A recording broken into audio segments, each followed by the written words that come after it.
Michael Winslow of the Police Academy movies wanted to make a children's film specifically for his kids. And for some reason, Michael Winslow had some sort of sway over actors.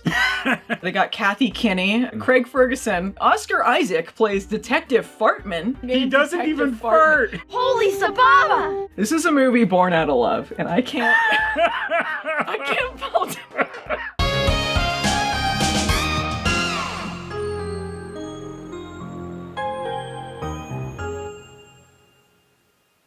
Wow, look, it's Moki the Wonder Dog. Moki the Wonder Dog. Look, it was a movie about you. Wow. Wow. Wondrous. Wondrous. Wondrous to behold. As he lays out of frame. You can kind of see his butt. The Wonder Dog.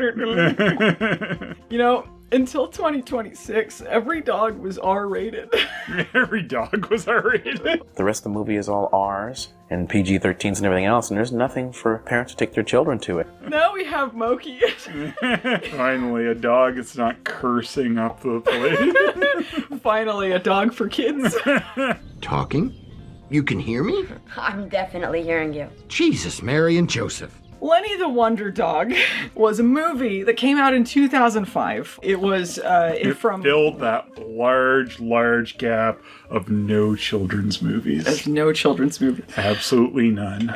Sometime before 2005, actor Michael Winslow decided he hated children. Michael Winslow of the Police Academy movies. He's the guy that does the sound effects. You know who he is. It's very subtle, but they hint at that a little bit in this movie. This film may allude to his past in Police Academy. Hey, isn't that the guy from Police Academy? Lenny, not one word.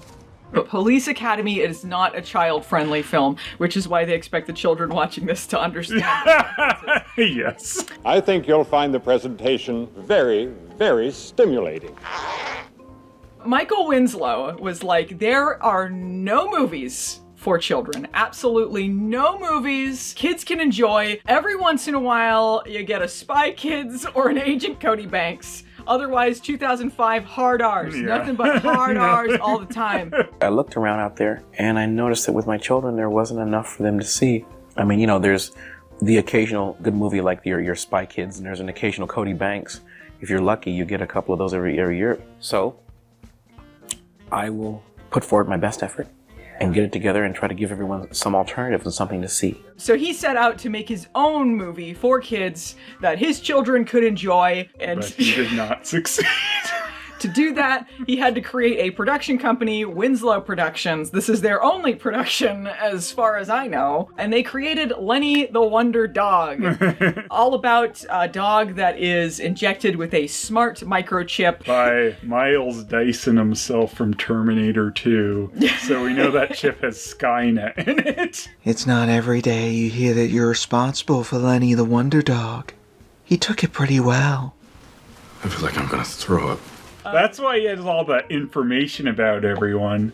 Because this chip comes preloaded with personal info about everyone the dog looks at. Where is this guy stealing this info? It all comes together.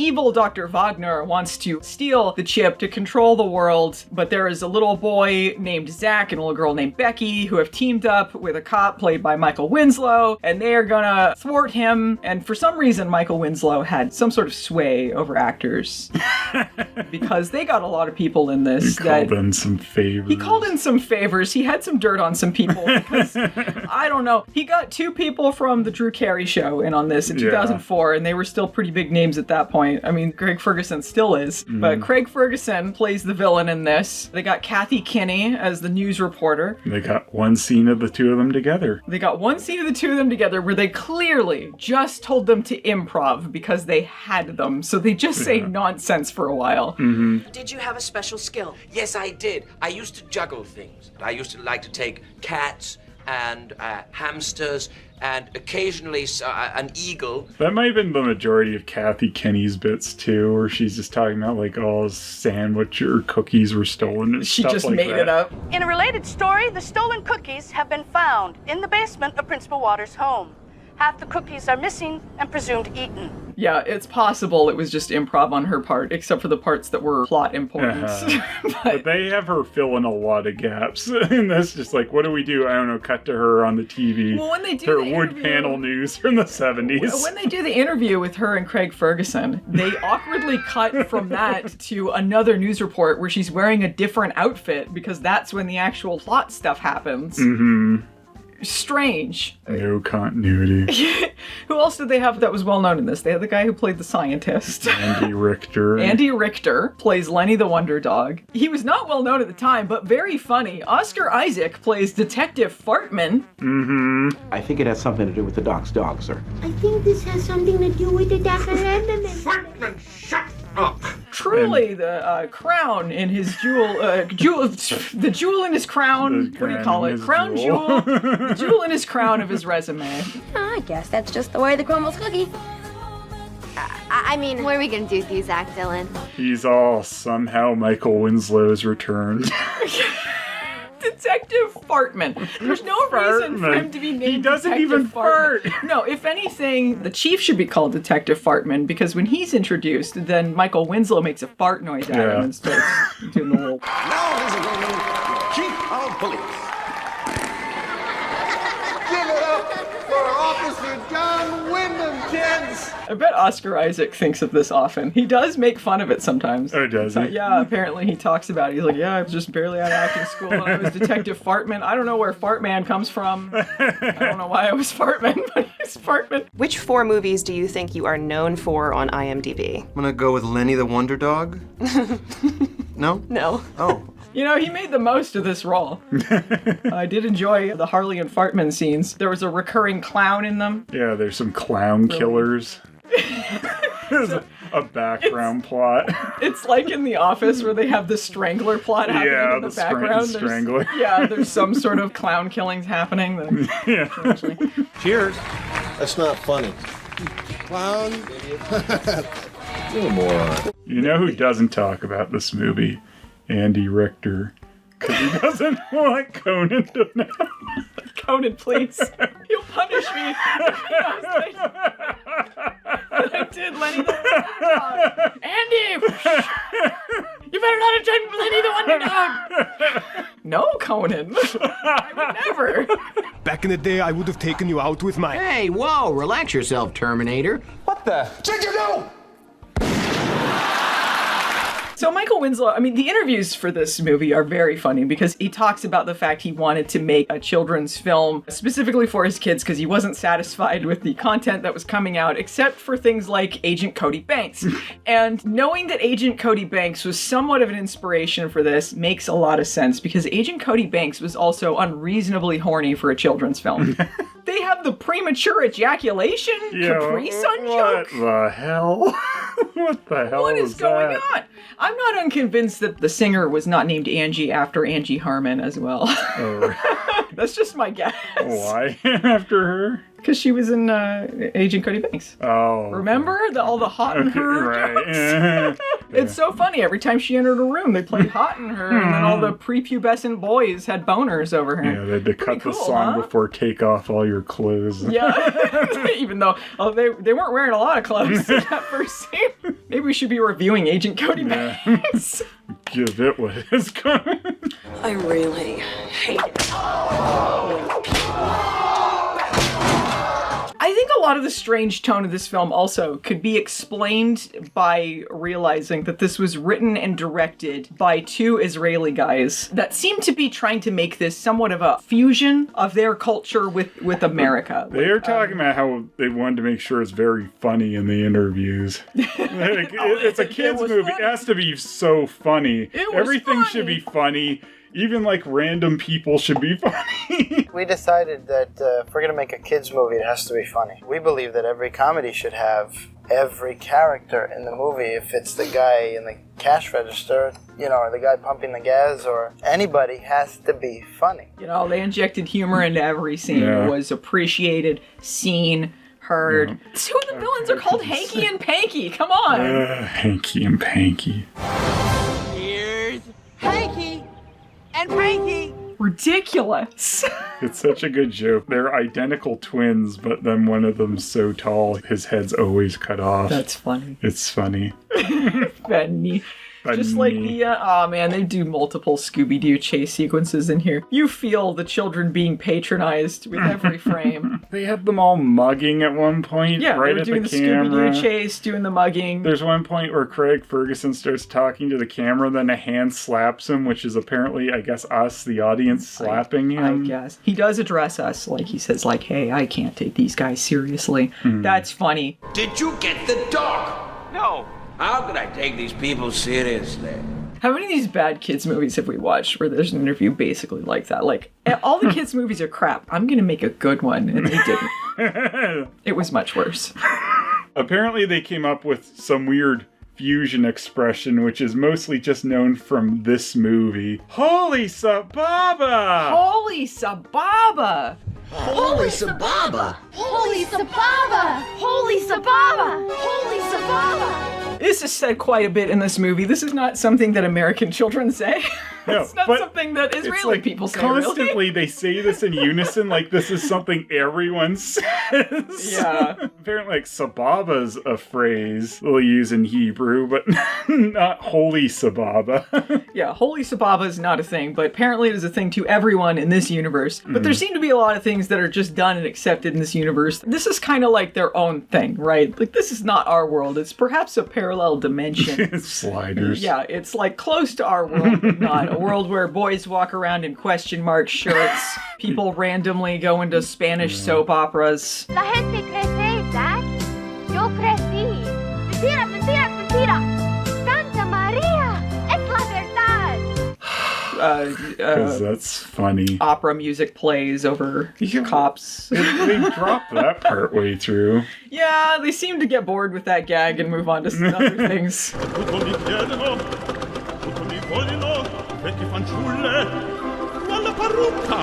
It doesn't add real humor. It's just like, that's distracting. That's playing over Michael Winslow not doing much. And they even do a record scratch, like it's really been interrupted by Fartman and the other guy, I don't know, interviewing a clown.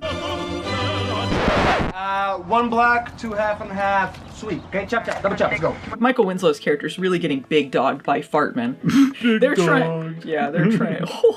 Michael Winslow in this is just some regular cop, but for some reason his introduction scene, he's doing some kind of presentation about safety and some auditorium for kids, but he's not doing anything related to the slide behind him. He's just making his sound effects, and everyone's like going crazy. Oh, yes! Yes!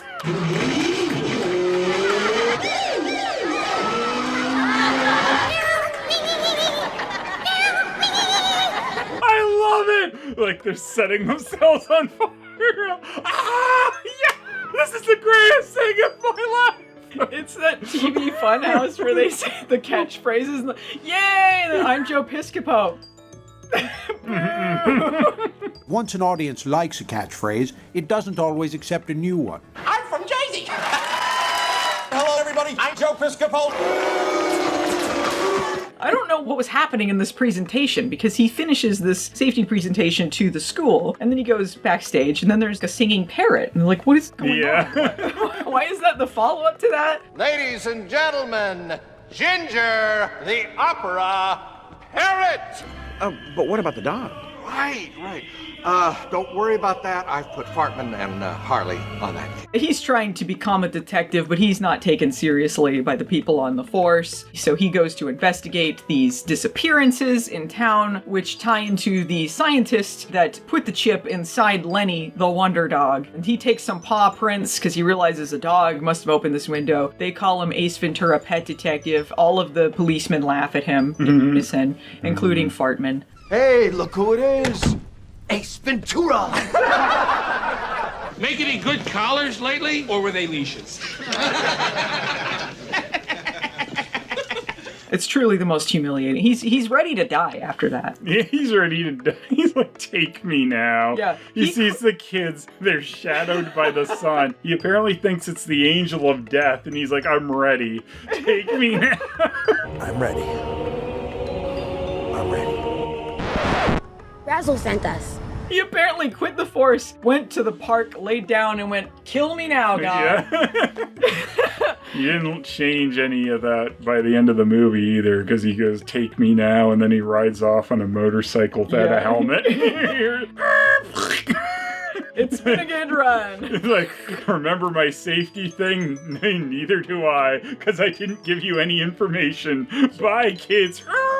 Just made noises and went, "Thank you." See ya. Michael Winslow gets involved with this because the kids are sent by one of the other sidekicks to meet another sidekick who appears to be an Asian stereotype who's not Asian, but does some kung fu stuff. His name is Chun Young Yong, Yin Yang, Ying Ying, Leibovich. Then Michael Winslow is sitting in the same park that he's going to be in, and then they think that he's that guy, and then just decide to ignore the other guy. Yeah. And they hang out with the cop. You see the random guy in the park just doing martial arts. It's a lot like the Frying Ryan scene. You know what? All roads lead back to Flying Ryan. There's behind the scenes things that are going on that are on screen. You can see what's going on screen. For instance, the scientist does not show up in the final scene. In the final scene, they just show a cardboard cutout of him and one of his little sidekick guys as if they are there, which seems to imply that they're dead. Yeah, he's dead. It seemed like they're acting like he's kidnapped, but we never see him alive after the opening scene. They didn't have him past the, half day they had him for shooting. So he died. So they're like, I don't know. Dr. Island is still in a coma, doctors at Neweyville Hospital say. If you hadn't put Dr. Island in a coma, we'd have the chip by now. What he is doing was crimes against humanity and canines as well, so maybe it's better. It's really not clear what this chip can and cannot do. The backstory is that he and Dr. Wagner went to this scientist academy together, and Wagner was kind of the evil scientist variety, so he got kicked out. But he wants to take the thing that the good scientist guy was working on, which was a chip that can train dogs automatically. So if you just give them the chip, then they can do whatever ability you want them to do, like service dog type things. But apparently also it can make them geniuses, and it may or may not be able to allow them to talk. Kind of ambiguous at the end. It may be Lenny just could do that anyway. Yeah, he loses the chip, but then he can still talk, so... Yeah. They did take out the chip, right? No more talking Lenny. Lenny Dillon. That's a good name. I don't think dogs have last names. Holy Sababa, Lenny, you can talk? Let's just keep it our own little secret. Oh, it gives him laser powers at one point too. Yeah, he's got crotch lasers. He does his crotch lasers, but only one time. He could have used this any other time in the movie. I think he uses it once after too, and then he stops. When did he use it again? Just shortly after that. So he uses the laser twice, I think, and then he forgets he has it. Pretty cool stuff. He's got all of this information that I don't know why or where it would be cataloged, because he can see all this information about people like it's an episode of MTV's Next, with like a little text about them, with their interests and little comedic bits. Yeah, that dog needed to be staring at that teacher in her first shot where it's just focused on her chest. It's getting hot. Yeah, good kids movie. They couldn't afford It's Getting Hot in here. They couldn't afford Britney Spears, which is why they added some dubbing over when Craig Ferguson is saying some lyrics to one of her songs, because they realized they'd have to pay for it. So they're like, I don't know, maybe the girl's thinking something at this point. My loneliness is killing me. What an article. I mean, with a nutcase villain like this one, I'm gonna be collecting royalties from the movie. And we have Britney Spears at home at the end. Britney Spears at home. I have no idea with this concert. Craig Ferguson's plan is to take this chip that's used on dogs, but then use it on people, on children, so that they'll work for him and somehow he can rule the world. And somehow this also ties into this concert. I'm not sure how. What is kids his will be company? at the concert. Yeah. Maybe that's the idea. He doesn't have the chip mass produced yet. No, I don't know what he's doing. He can't put his plan into action at this point. But there's one kid that they're experimenting on in his skyscraper/warehouse, where he seems to be answering the same questions that Lenny was answering to prove that the chip has made him into a super dog. Tina Turner's real name. Anna Mae Bullock. Next question. What is Tina Turner's real name? This kid is just coincidentally a genius, or do they already have a chip like this? In which case, why do they need the dog? Yeah. It's unclear, too, if the concert at the end is supposed to be taking place in the school or if it is just the same auditorium and they're pretending it is someplace else. Wagner, he comes out to, like, talk to all of the kids. It's an audience primarily of children. Mm-hmm. And then they offer them coupons for this cartoon rehabilitation center. There's this random running gag about cartoon rehabilitation that never comes to anything. I thought you kicked the cartoon habit. I did. Right. It'll get you 2 free sessions at the Cartoon Habit Rehabilitation Center. If anything, this movie seems very pro-cartoon because after they offer the cartoon rehabilitation, they introduce the singer with a cartoon, and then they have several cartoon interstitials in this to cover up for shots that they didn't get. Yeah. They use cartoons for establishing shots for a bunch of times. They're just showing around the town. And then there's just a big scene missing here. Some big action sequence where they escape. It's just like, we forgot to film this, so here's this. I think it is not because they forgot to, but because they did not have the means or the know-how to do this. Yeah, I don't think it's just forgot, but I mean, obviously something happened and they didn't film the scene. The way that they've drawn this, there are so many identical scientists swarming them. It's like a scene from The Matrix, you know, where you have all of the Mr. Smiths coming in. But they're like, clearly we can't do that. So just pretend if we did do a cool fight scene, it's kind of like this. Mm-hmm. You said that once you fought off 54 ninjas all by yourself. 54 ninjas, right. You're a police officer? I was. Whoa, a ninja cop. He thinks he's Bruce Lee.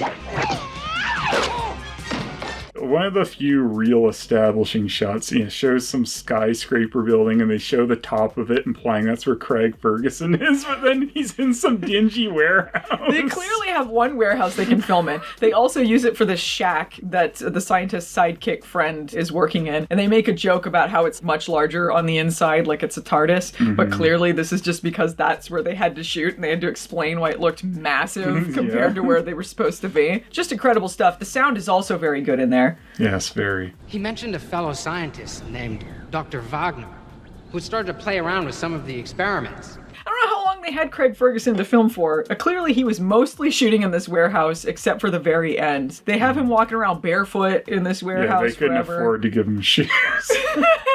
He does a dance number. They showed this dance number in the trailer for this. We saw it at the beginning of another movie that we were watching, and the trailer was not even over yet before I'm like, I need to buy this film. I need to buy Lenny the Wonder Dog, and I did not have any regret purchasing the film. It was much better than the one we were watching. Mm-hmm. We got rid of that one. Yeah. It's called Junior Pilot. Not as funny as you might think it'd be. Nah. Kind of droney. But this one was worth it. The Craig Ferguson interviews were hilarious. He's basically just making fun of the movie. Any movie with a talking dog is a good movie. That's a rule that exists in Hollywood. Does that say blockbuster to you? That's what it says to me. Talking dog. Talking dog. A dog that can talk. Think of the endless possibilities. Yeah, at one point he's like, oh, I thought my kid could see this, but then again, I'm playing a villain in it, so maybe I should quit. Maybe not. I did want to do this movie because my son is 2, and this will be a good movie for him to see. Except that I'm the villain in it. I don't know that actually makes sense now that I think about it. Maybe I should quit. It's too late. I feel like a lot of good actors got wrangled into shitty kids fair because they thought, this time I'll make something my kids can enjoy. What was it? The Prince and the Surfer? Yeah. A real Prince and the Surfer moment. Oh, yeah. Or John Voight's little child, Angelina Jolie. Girl, Angelina She Jolie. loves watching Prince and the Surfer. Hi, I'm John Voight, and you may know me from some of the roles I've played in movies, but what you may not know is that I'm a concerned father.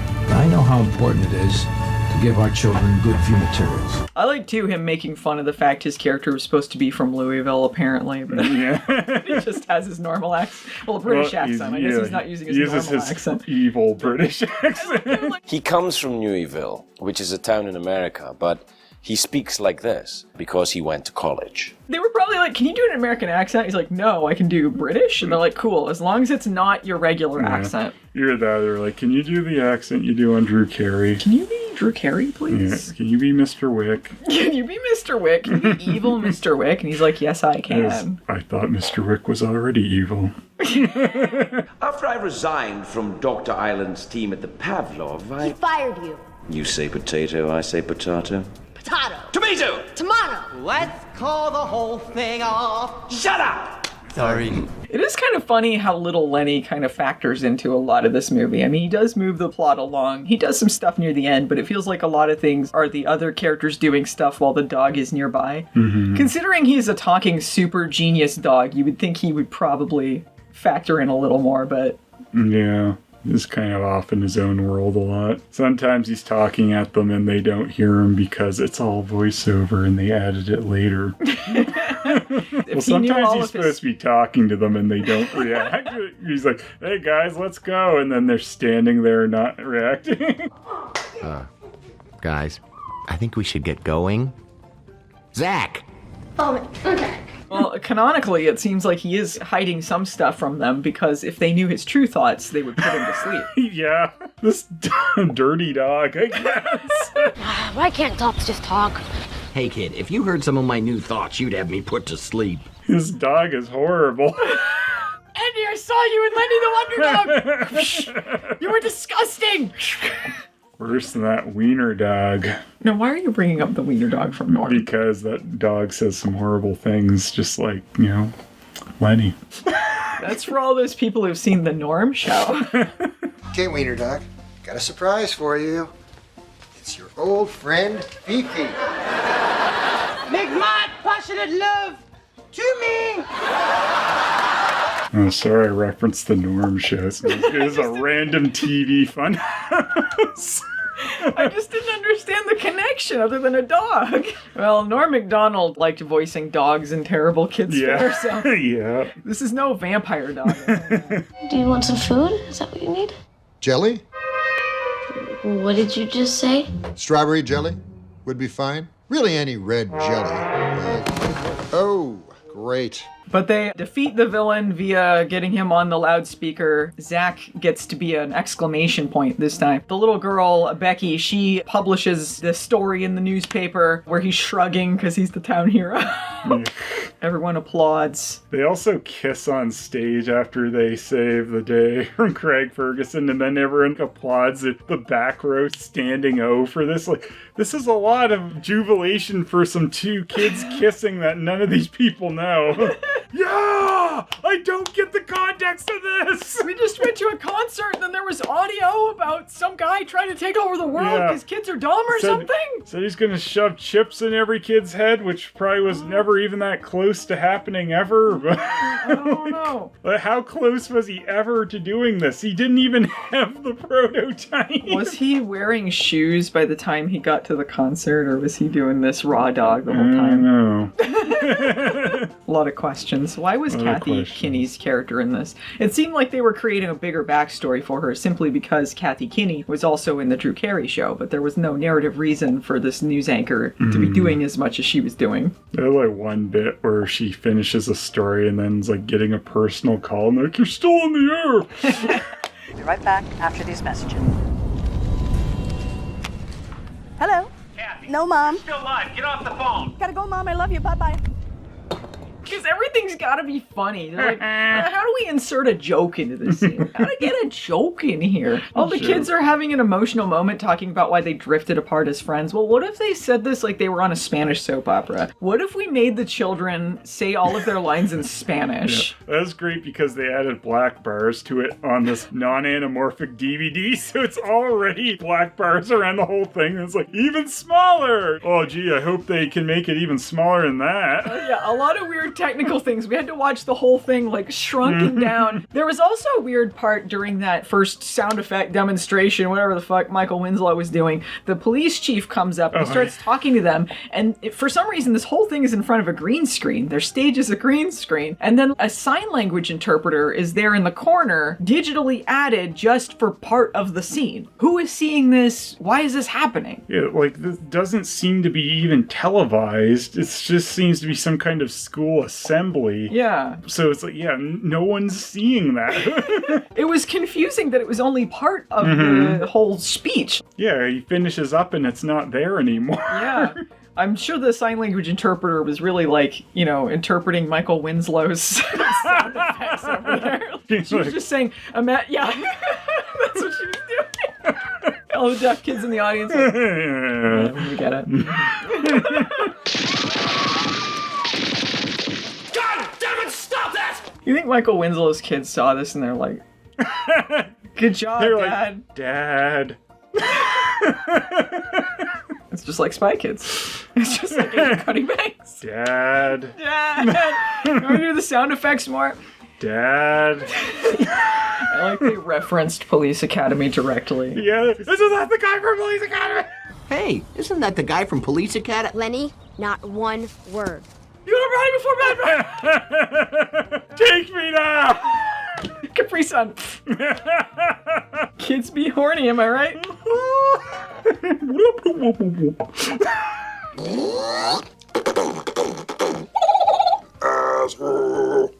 Well, is there anything else about Lenny the Wonder Dog you'd like to discuss, Phelan, now that we've ended on a low note? Are we missing anything dumb that happened? It feels like we're probably missing dumb things.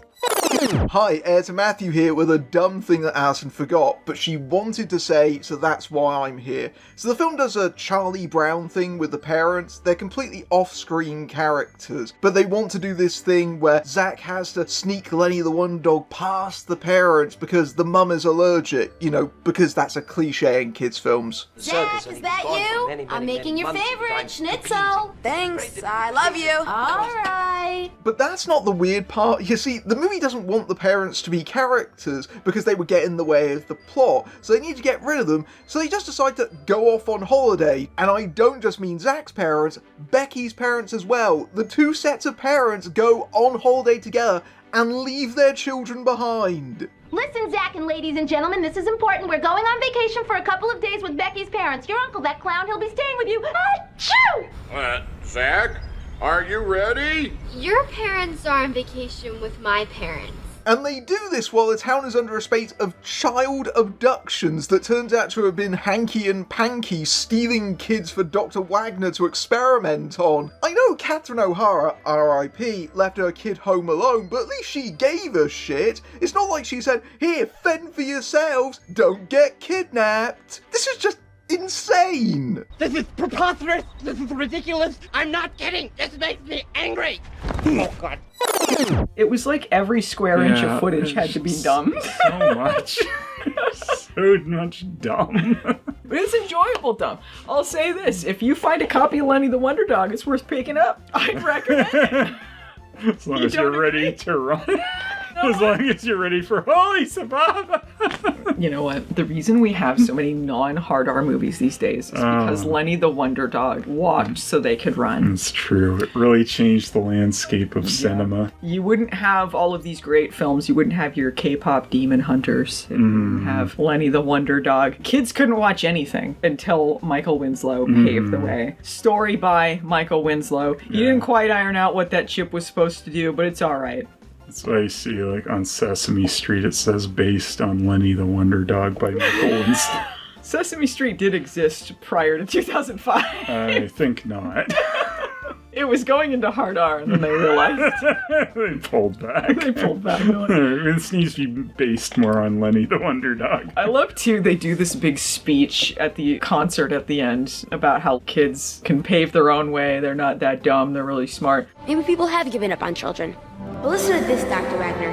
That does not mean we can't care for ourselves. We'll make our own future if we have to. Way to go, Zach. You can tell that was because Michael Winslow wanted that in there as an empowerment moment. And you know what? He was right. I feel really empowered. If I'd seen this as a child, I would have felt like I could do anything. And he's like, what do you think, kids? And they're like, Dad. There's a pop quiz. The fine plot points. What were Hanky and Panky doing at 12:05? You don't have this movie memorized. You're grinding. And you'll have to stay in and watch it again. Punishment movie. Oh, you kids were bad. Guess what's going in? Lenny the Wonder Dog. Whenever they misbehave, he's like, you think Lenny the Wonder Dog would gonna be approving of what you're doing right now? And they're like, you're right, Dad. They're like, holy Sababa. Darling, how could you? Why do you think I took you to all those police academy movies? For fun? Well, I didn't hear anybody laughing. Did you? I want you kids to say holy Sababa like it's a thing. Say it like it's a thing. The thing is, this was a movie. The thing is, holy Sababa. Holy Sababa. This is a movie born out of love, and I can't fault it. You don't have to be so cynical. I want to be cynical. Everybody's cynical. Why can't I be cynical? Phelan, do you recommend Lenny the Wonder Dog to anyone? 10 out of 10. Stay away from it.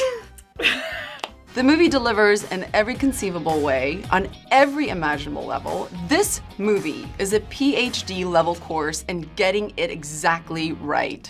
Lenny the Wonder Dog. Easy. Next. It should be, but it's not. I say, go for it. Find Lenny the Wonder Dog. Holy Sababa. Holy Sababa! Holy Sababa! Jesus, Mary and Joseph.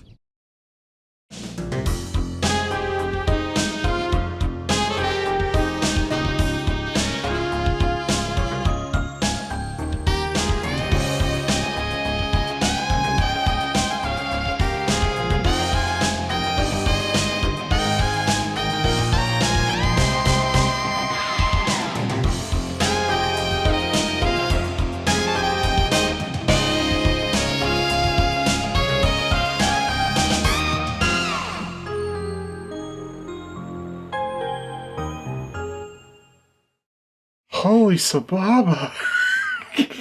Why you look so scared? Why are you so scared looking? You don't like being that high up? You like being held. Yeah? No. I want you scared in the thumbnail. It looks like we're abusing you. A yawn. He doesn't care. Ugh. So bad. He's trying to hit you with that. Moki. He's still stink breathing me. Stink breath.